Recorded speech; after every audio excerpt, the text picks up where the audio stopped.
wabarakatuh dan salam Malaysia Madani.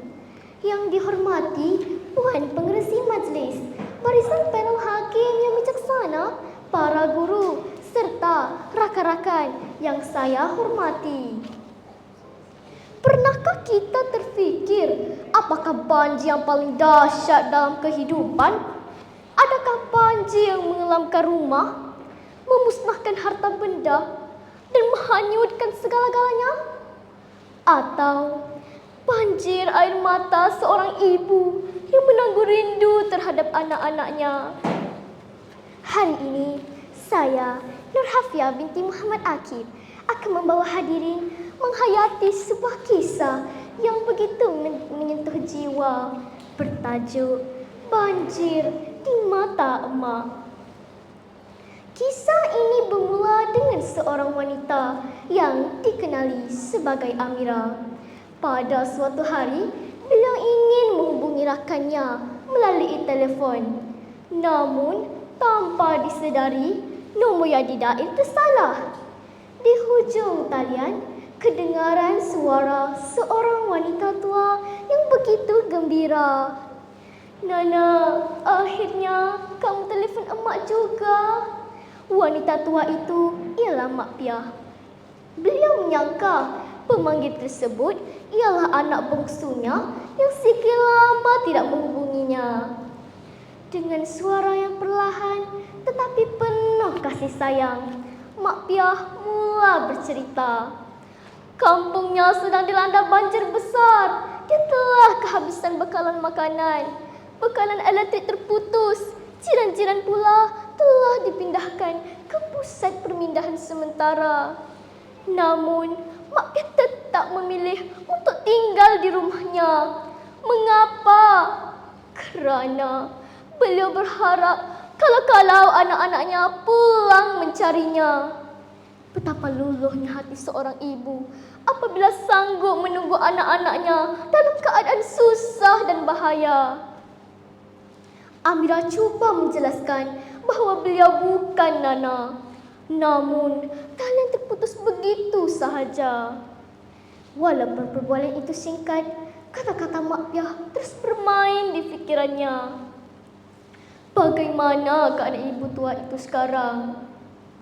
Amira berjaya mencari alamat Mak Piah dalam buku panduan telefon. Tanpa berlengah, dia terus mencari makanan, air minuman dan barang keperluan sebelum meredah banjir mencari rumah Mak Piah. Apabila tiba di sana, kelihatan seorang wanita tua yang sedang menunggu di beranda rumah dengan wajah yang penuh harapan. Mak Piah tersenyum. Beliau menyangka segala bantuan itu dikirimkan oleh anaknya. Amira hanya mampu membalas dengan senyuman. Beliau tidak sanggup menghancurkan harapan seorang ibu yang telah rindu akan anak-anaknya. Hari itu, rumah kecil yang dikelilingi banjir menjadi saksi bahawa kasih sayang tidak semestinya lahir daripada pertalian darah. Kadangkala, belas ihsan seorang insan yang tidak dikenali mampu mengobati kesunyian yang sekian lama bertapak di hati. Ibu, bergenang air mataku, terbayang wajahmu yang redup sayu. Kudusnya kasih yang engkau hamparkan, bagaikan laut yang tak bertepian. Beberapa hari kemudian, banjir pun surut. Amira berjanji akan mengunjungi Mak Piah sekali lagi.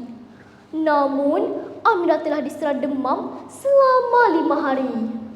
Setelah sihat, Amira pergi ke rumah Mak Piah seperti yang dijanjikannya sebelum ini. Apabila Amira kembali, suasana rumah Mak Piah dipenuhi orang ramai. Hatinya mula berdebar. Beliau segera bertanya kepada seorang penduduk kampung. Jawapannya diterima benar-benar menonton jiwa. Mak Piah telah meninggal dunia. Beliau terjatuh ketika hendak membersihkan rumahnya selepas banjir. Lebih menyedihkan lagi, anak-anak yang selama ini tidak sempat pulang akhirnya hadir. Tetapi bukan untuk memeluk ibu mereka. Sebaliknya, mereka pulang untuk mengiringi jenazah insan yang telah pergi buat selama-lamanya. Saat itu, penyesalan sudah tidak bermakna lagi. Hadirin yang saya hormati, cerita ini mengajar kita bahawa kasih sayang ibu bapa tidak mengharapkan balasan yang besar. Mereka tidak mengharapkan rumah mewah atau hadiah yang mahal.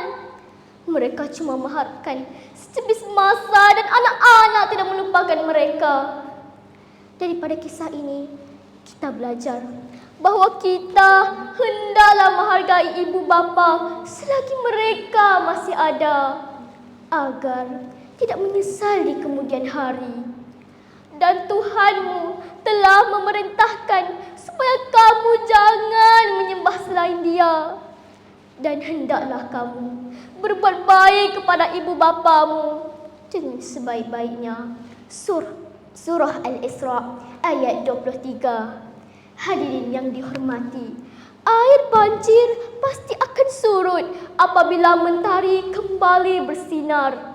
Namun, banjir di mata emak tidak akan pernah surut selagi kerinduan terhadap anak-anaknya tidak terubat. Jangan tunggu kehilangan untuk menghargai. Jangan tunggu penyesalan untuk menunjukkan kasih sayang. Kerana apabila mereka telah tiada, yang tinggal hanyalah kenangan dan air mata. Kasihnya ibu tiada tandingan, jadi penyuluh dalam kegelapan. Ambil iktibar, ambil pengajaran, moga menjadi satu teladan. Sekian, terima kasih.